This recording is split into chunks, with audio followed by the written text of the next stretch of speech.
Vamos a quitarle el yugo este. ¡Vamos! ¡Vamos! Muy bien, se te ha jalado un poquito, ¿eh? Sí. Vamos. ¿No vamos a empezar por arriba allí? No, por ahí, por donde está el viejo. Ah, está bien. Yo creo que esté muy seco. No, por allí, por allí. Ah, yo te bajo allí, yo te bajo allí. Nah, ahora no. Sí. Bueno, arriba un poquito. Ya ves. Nosotros sembramos este tipo de tabaco. Le genre de tabac que nous cultivons se développe bien dans la terre rouge. Ce genre de sol, ce rouge, ça lui donne une belle couleur et une belle qualité. La feuille n'est pas très grande. Les plants ne sont pas très grands, mais le tabac est de très très bonne qualité.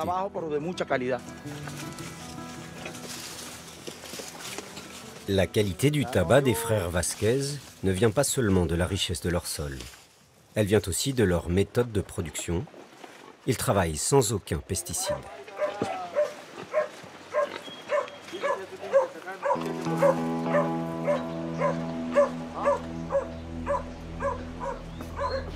Derrière leurs faux airs de cow-boy à la gâchette sensible, les frères Vasquez cachent donc un savoir-faire ancestral et une réelle conscience politique. Nous avons inventé notre propre engrais, avec des excréments de chauve-souris, de la fiente de poule et des résidus de culture. Et on laisse pourrir. C'est plus efficace que les fertilisants chimiques. Et ça ne nuit pas à notre santé. Nous sommes en avance sur les autres.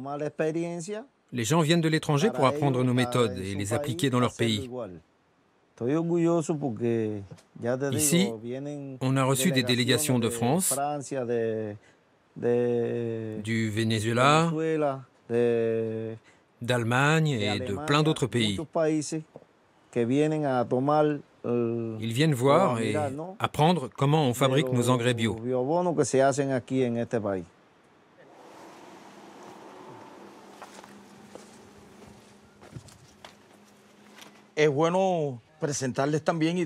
C'est bien aussi de rappeler à tout le monde qu'avant tous ces développements technologiques, on cultivait sans engrais chimiques et sans pesticides. Et les plantes poussaient très bien.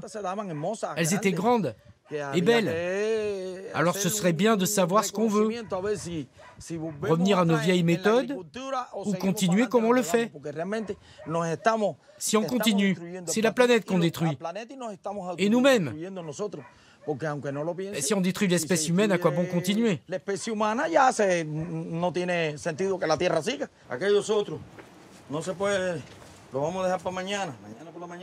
Les frères Vasquez et leur discours engagé en faveur de l'agroécologie sont très loin d'être une exception à Cuba.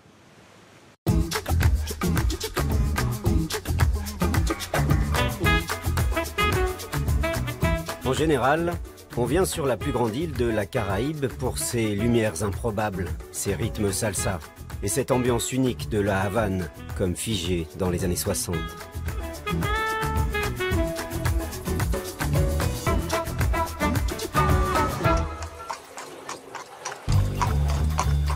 Ce que l'on sait moins, c'est que Cuba est aussi une île bio. À part dans les grandes plantations de canne à sucre et de tabac, ces agriculteurs produisent sans avoir recours à la chimie, et cela fait 30 ans que ça dure.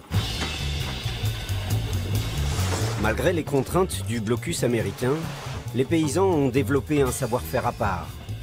Les biologistes créent régulièrement de nouvelles sortes d'engrais naturels. Une grande partie de l'île est ainsi débarrassée des pesticides pour le plus grand bonheur des abeilles cubaines et des apiculteurs. À l'heure où l'ensemble de la planète commence à comprendre que la chimie détruit les sols, les abeilles et les hommes, il n'en faudrait pas beaucoup plus pour que l'on se mette à croire qu'il y a peut-être comme une source d'inspiration à trouver à Cuba.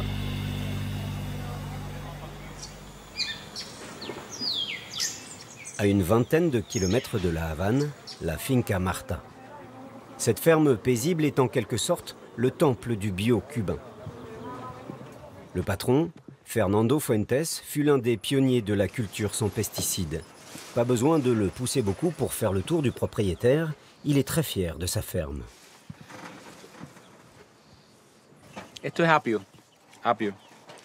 Son histoire, il l'a déjà racontée 100 fois à ses clients, aux touristes de passage et même à Fidel Castro qui lui a rendu visite peu avant sa mort.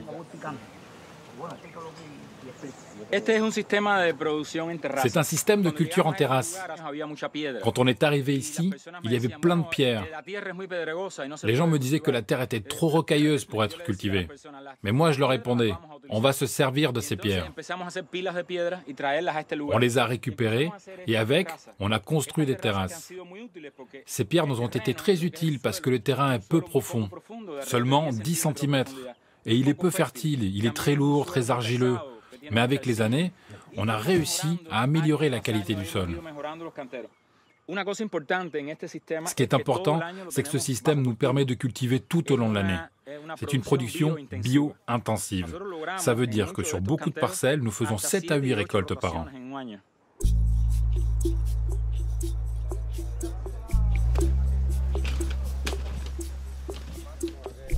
Les produits de la Finca Marta sont vendus uniquement en circuit court et sans intermédiaire. Et le succès est là aujourd'hui.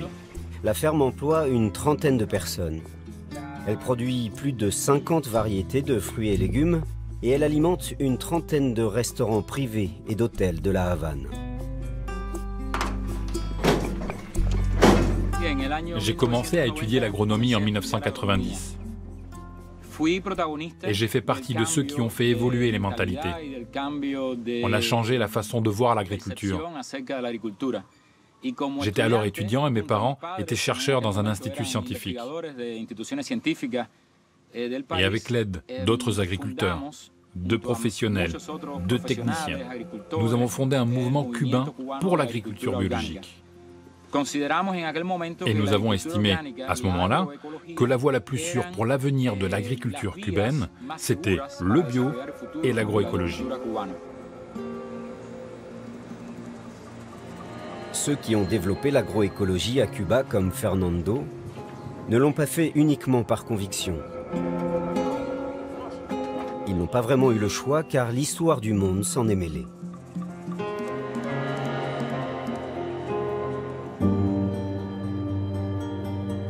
Au début des années 60, avec son armée de révolutionnaires, Fidel Castro prend le pouvoir. Il instaure un système communiste. Aussitôt, les États-Unis mettent en place un blocus pour isoler l'île du reste du monde et pour étrangler son économie. L'URSS devient alors le premier soutien de Cuba. Elle fournit toutes sortes de matériel pour aider son développement. Mais à la chute du bloc soviétique, au début des années 90, les Russes se retirent. Cuba perd alors son principal allié. Elle perd surtout son fournisseur d'essence, l'essence qui sert à fabriquer les pesticides pour l'agriculture. Du jour au lendemain, Cuba se retrouve au bord de la faillite. Les magasins sont vides. Le peuple a faim. Mais le leader Massimo refuse de céder. Cuba y la revolución cubana seguirían luchando y seguirían resistiendo. Fidel Castro appelle le peuple à s'adapter par tous les moyens. Les agriculteurs cubains n'ont alors d'autre choix que de revenir aux vieilles méthodes traditionnelles pour produire sans intrants, sans pesticides, sans OGM. Contrainte et forcée, pour survivre, l'île de Cuba se met alors à la culture bio.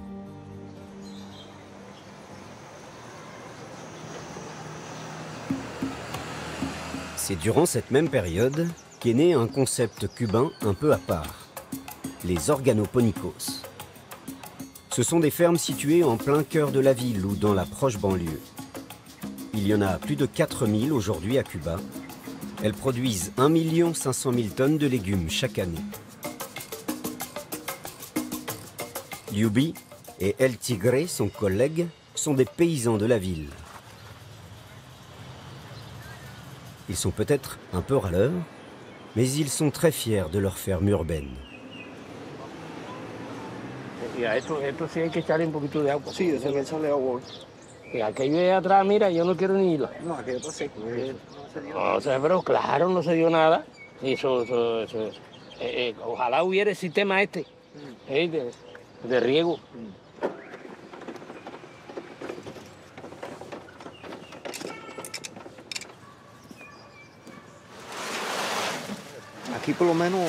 Ici, dès qu'il y a un morceau de terre disponible, on sème. Le commandant Raoul a dit qu'il fallait cultiver et produire partout où l'on pouvait. Alors même un petit bout de terrain comme celui-là, ça permet de produire et de vendre aux gens.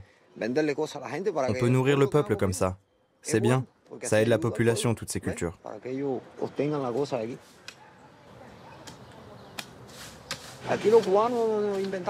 Nous, les Cubains, on est très créatifs. On ne se laisse jamais abattre. On n'abandonne pas. Grâce à Dieu, nous avons toujours eu cette force pour lutter et pour aller toujours de l'avant.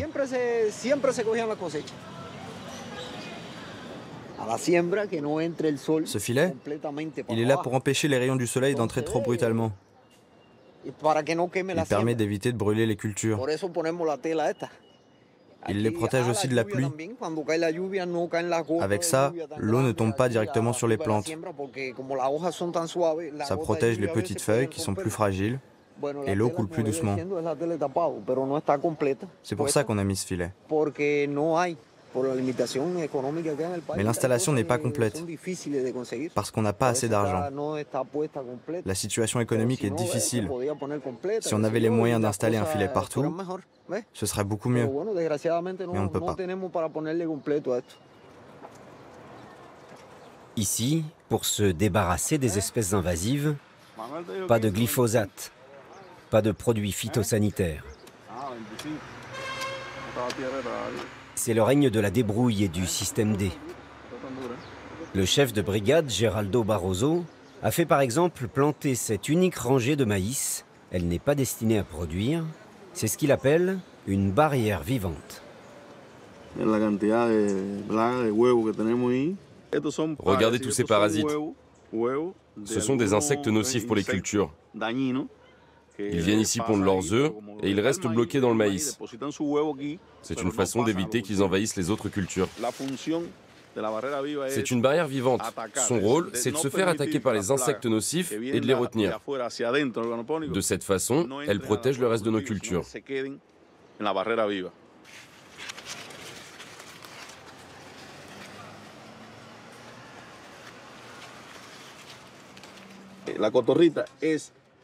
La coccinelle, en revanche, est très bonne. Elle défend nos plantations. Elle mange les insectes nuisibles qui s'installent dans les plantes. C'est un très bon insecte pour nous.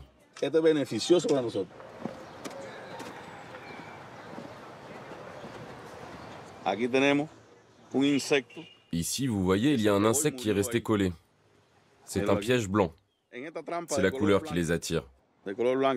On le recouvre de graisse, l'insecte se pose et il reste piégé. C'est très important qu'il reste là. Comme ça, il ne peut pas pondre ses œufs et se multiplier par milliers dans nos salades, par exemple, et détruire toute la production.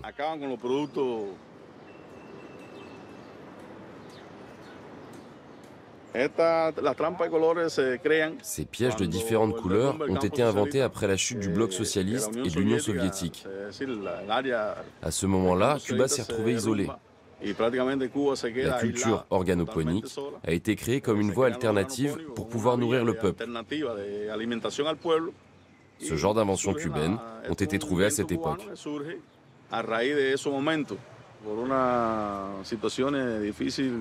Nous avons traversé des périodes difficiles à cause du blocus américain. Nous avions déjà pas mal de restrictions, mais les choses ont empiré avec l'arrivée de Trump au pouvoir. Alors nous avons dû chercher à nouveau des alternatives pour produire des légumes frais pour la population. Les productions des organoponicos sont vendues directement sur place, au pied des barres d'immeubles. Les clients sont toujours les mêmes, ce sont les voisins.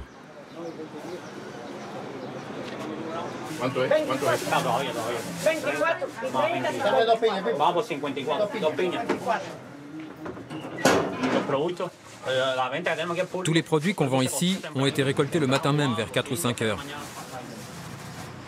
On les cueille frais. Ici, c'est le point de vente des légumes qui ont été récoltés juste derrière. On les vend aux habitants. Les gens aiment manger nos produits.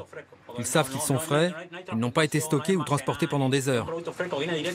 Ils viennent directement d'ici ou des champs des environs. Et les gens aiment ça. La plupart de nos clients viennent du quartier.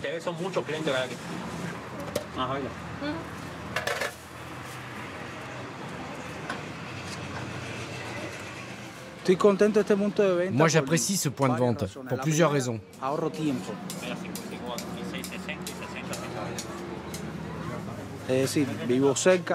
D'abord, je ne perds pas de temps. C'est juste à côté de chez moi. En 5 ou 10 minutes, je suis là. Et je peux acheter tout ce dont j'ai besoin.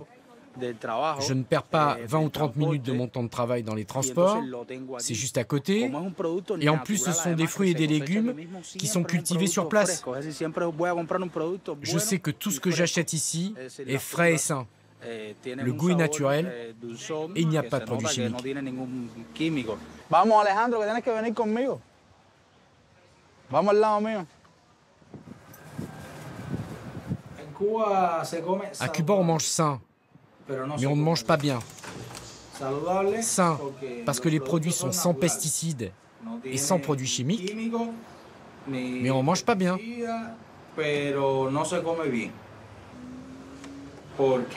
En fait, les produits ne sont pas très variés. Il y a tellement de pénuries, on n'arrive pas à produire pour tout le monde. C'est possible de trouver des légumes et des céréales. Ça peut prendre du temps, mais on en trouve.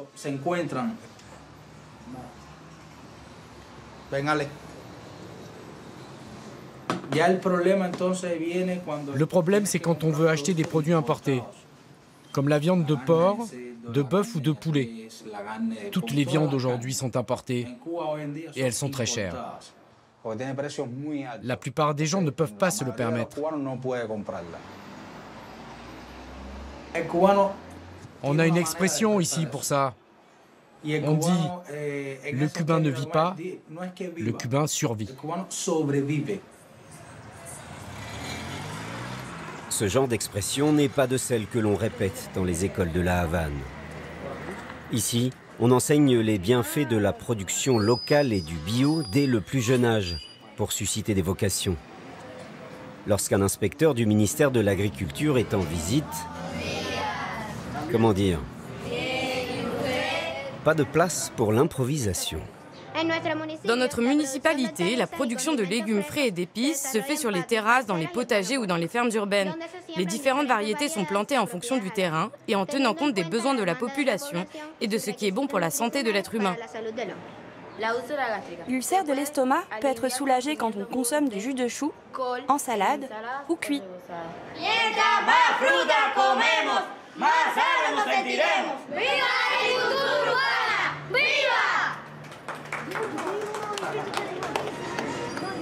C'est bien, c'est bien. Qui a un potager à la maison? Ah ok, très bien. Dites-moi ce que vous y plantez. De la goyave, de l'origan.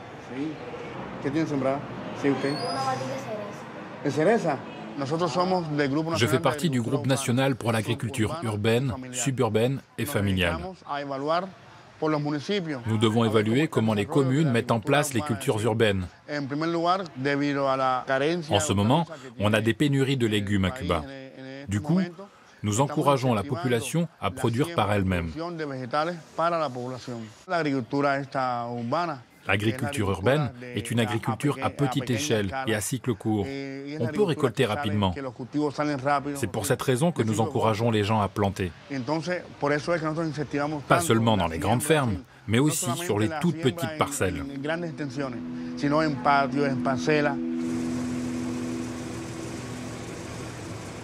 Pour mesurer l'impact de 30 ans d'agroécologie, il suffit de faire un tour chez les apiculteurs cubains. Ici, dans une vallée de la province de Matanzas, comme sur l'ensemble de l'île, les abeilles affichent une vigueur exceptionnelle.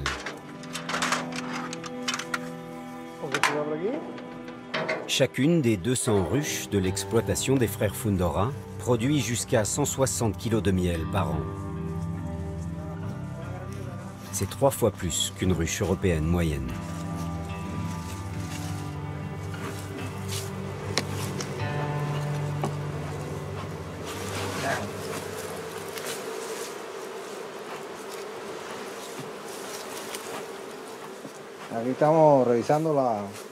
On surveille la reine pour s'assurer que tout va bien. On regarde si elle est jeune, combien de petits elle a fait. La reine, c'est l'avenir de la ruche. La reine, elle est là. C'est celle qui est différente. Son abdomen est plus grand. Tu la vois là ?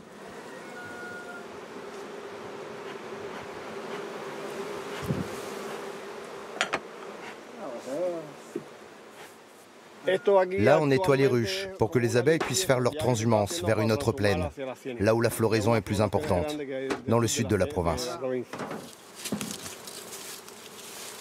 Dans le reste du monde, les abeilles meurent de façon alarmante. Chaque année, les apiculteurs perdent entre 20 et 30% de leur population d'abeilles, parfois jusqu'à 80%. Ce n'est pas le cas à Cuba. Pour les frères Fundora, l'explication est très simple. À Cuba, pas une ruche ne va être victime des pesticides, parce qu'ils sont interdits, sauf dans certaines zones autorisées.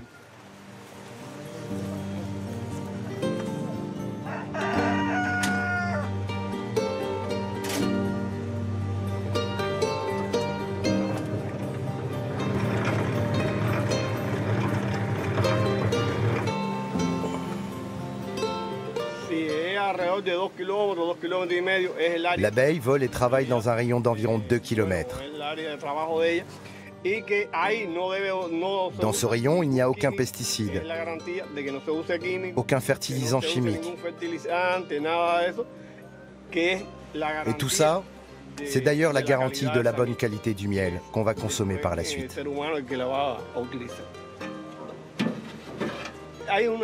Ici, à Cuba, il existe une loi qui protège les abeilles. Et nous, les apiculteurs, on est en première ligne pour défendre cette loi et pour la faire appliquer. C'est interdit d'utiliser des produits transgéniques, des fertilisants et des produits chimiques. Et nous, nous sommes les porte-drapeaux de cette loi qui nous protège et qui protège nos abeilles.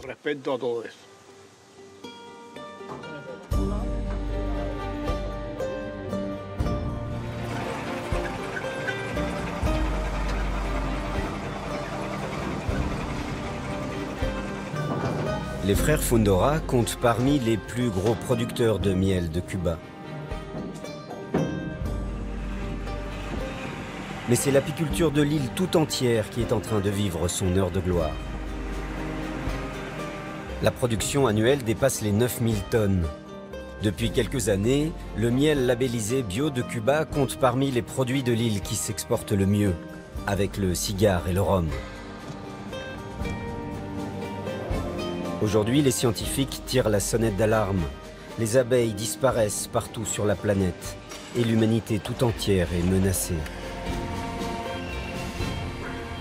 Cuba, malgré ses pénuries, ses manques, fait figure d'exception. Avec ses 30 ans de culture sans pesticides, elle démontre, s'il le fallait encore, qu'une autre voie est possible.